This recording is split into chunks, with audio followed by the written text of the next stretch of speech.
কেমন আছো বন্ধুরা? আমি তো ভালো আছি। দেখতেই পাচ্ছ আজকে সজনে ফুল রান্না হবে, তার জন্য কড়াইয়ে তেল দিয়ে দিয়েছি এবং তাতে কালো জিরে ফোড়ন দিলাম আর সর্ষে, এবং ছোট ছোট করে বেগুন আর আলু কেটে নিয়েছি আর ফুলটাকেও পরিষ্কার করে ধুয়ে নিয়েছি।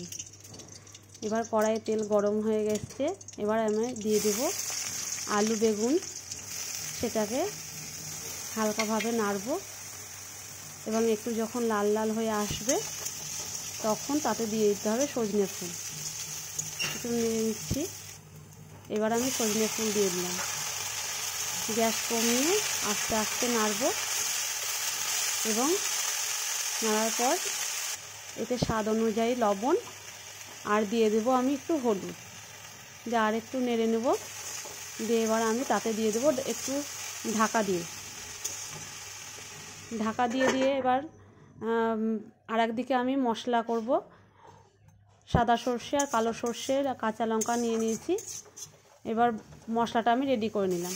আর একদিকে আমার ফুল হচ্ছে, আস্তে আস্তে নাড়ছি। দিয়ে এবার আমি ওতে বাটা মশলাটা দিয়ে দেব।